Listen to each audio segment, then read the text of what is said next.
This is Kevin Burke, and we're here with Craig Anderson, Assistant Executive Director for Wrestling and Officials for the IHSA. And Craig's been kind enough to grant Illinois Matmen an interview talking about some of the different things that have taken place in wrestling in the last year and possibly some of the different things we're looking for in the future as far as changes and so on. And Craig, to start with, I know last year we talked about some potential changes in wrestling, and two major ones took place in the last year.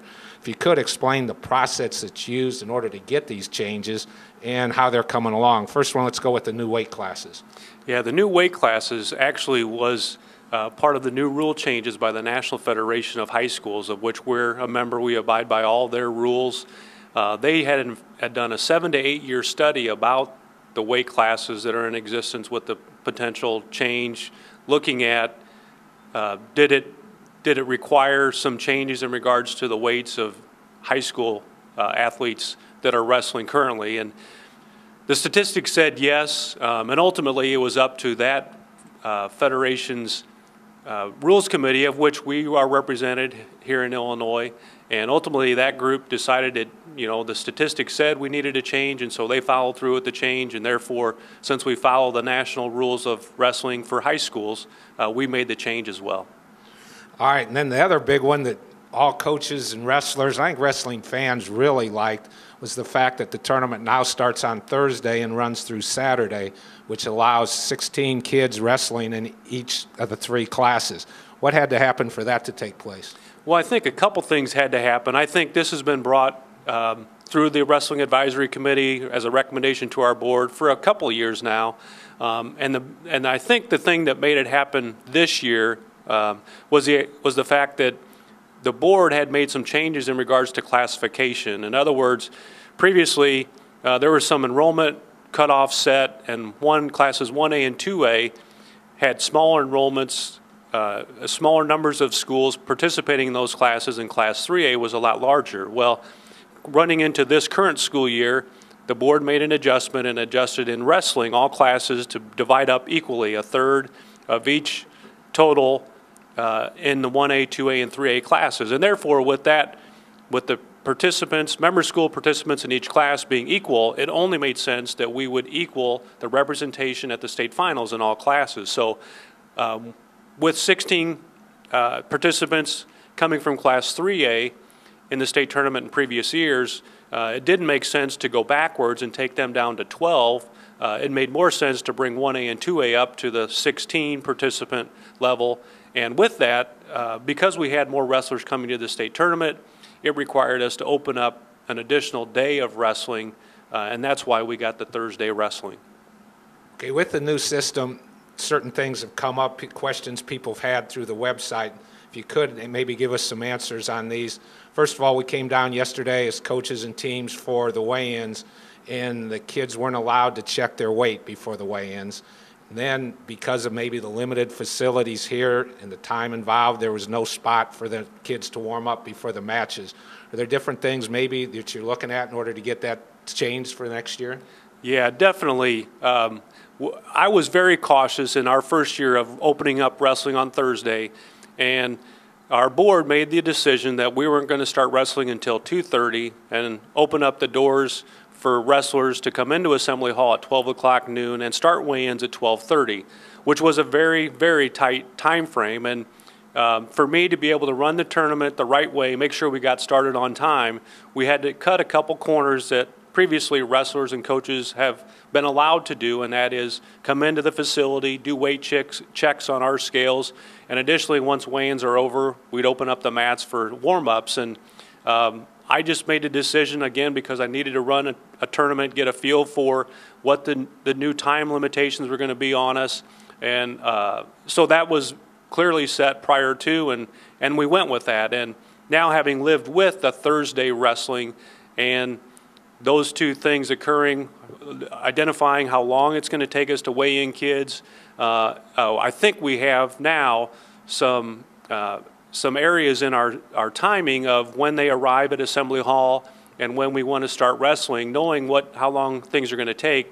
I think definitely we can make some recommendations to our board to allow for some weight checks and possibly allow for some warm-up time on the mats as we do currently on Friday and Saturday morning after weigh-in. So it's not that I'm opposed to that. In fact, I'd love, as I would have this year, love to have that opportunity, but I was fearful in conducting the tournament that it just wasn't going to be feasible.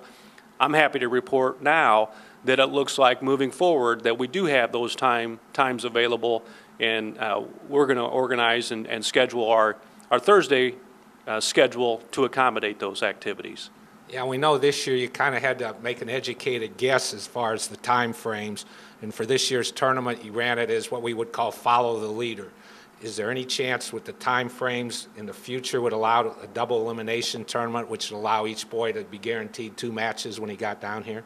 Yeah, currently, as you know, Kevin, we do that in our regional and sectional. And coaches, again, this is something they've wanted for a number of years, and I support them. It only makes sense that in all levels of our state series, we have a similar style tournament and therefore have double elimination at the state finals. With bringing 16 wrestlers in each class and the number of matches that is required to accommodate all that wrestling, we'd have to make some significant changes, one of which would be, as facilities in other states allow for, have more mats on the floor. If we had more mats on the floor, that would open up more opportunities, more matches within the time frame we have. Currently, our facility is where we can only get 6 mats down. Now, the Assembly Hall is planning some renovations over the next couple of years, so depending upon what happens with their renovations, we may gain some space to add a couple more mats, which might open up a double elimination tournament. The only other thing with our current 6-mat facility in our facility is to allow more time for wrestling, and I think it was a positive movement that our board took to allow some Thursday wrestling. I don't see them adjusting the time schedule to start earlier on Thursday, which was, in my mind, is what would be required to fulfill a double elimination tournament at the state final. So again, it's our board's decision. That recommendation has gone to the board from our wrestling advisory committee for a couple of years. We were able to open up Thursday wrestling. To make it a double elimination tournament would take a lot more time and a much earlier start on Thursday, and I don't think, for a few different reasons, and I'm not going to get into all of those, our board just isn't willing to have us move in that direction. All right, we'll change topics here for just a second. We also mentioned at the beginning that you're in charge of the officials for the state. Could you go through and maybe explain to our viewers how officials are selected to referee in the state tournament? And after that, maybe give us some background to us as far as what people can do to get involved with officiating. Because like we as coaches know, and I'm sure, Greg, you see, we've got great officials in the state right now, but some of them are getting a little bit older, and maybe there's not as many people coming up to replace those individuals. Yeah, good question. And overseeing the officials has been a great learning experience for me. We have outstanding people. They participate in all walks of life when they're not officiating in any of our sports. But in particular, wrestling, it typically takes a lot of years of experience to develop into a quality official that we'd like to have at the state level, to earn the right to come to the state finals.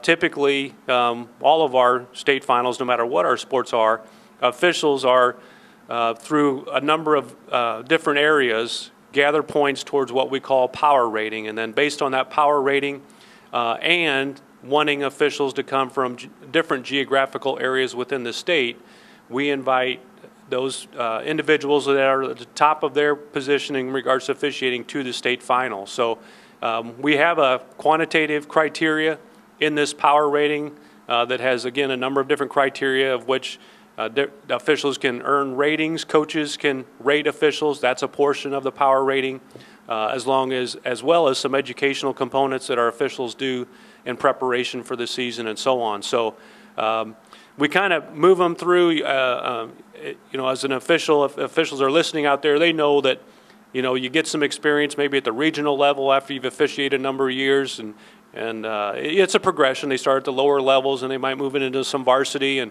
after a few years at varsity, they've earned the right to officiate at a regional. And those that continue to grow and develop move on to the sectional, and then eventually, very much like the wrestlers, it's their ultimate goal to wrestle at a state final. The officials feel exactly the same way. That You talk to an official who's very into officiating, that is their ultimate goal as a high school official, is to make the state final. So it's, as you guys know, and those of you who have been able to get to the state final, it's a great experience for officials, great experience for kids and coaches to be here at the state final. Also, you mentioned the coaches' ratings come into play here. I know as coaches we're asked to submit ratings 29 different times for officials. First of all, how much does that come into play? And second of all, do most coaches fulfill that obligation for you? Well, to your last question, coaches don't fulfill the obligation like we'd like them to. In fact, it's probably just over 50% of the coaches across the state that take care of that responsibility, which is extremely low. And I'm very happy to report that out for coaches that are listening, to strongly encourage them to take part in the process of a piece of what we use to get officials to get ratings and therefore advance into the state series. But back to your point of how much does that count, there are 8 different criteria of which we base a power rating. They get 5 points possible at each category with our top official has a power rating of 40. That's a maximum possible. So 2 of the categories all are affected by our coaches, one of which is the rating system we've spoken about already. The other is supplying us with what we call a top 15 list, where coaches are able to submit online to us a list of what they consider to be the top 15 officials in their area. And that is a percentage point. Again, it varies by percentage what their power rating, that piece of their power rating might be. But so there's 2 out of the 8 components that coaches have a directly affect how that will turn out for the official.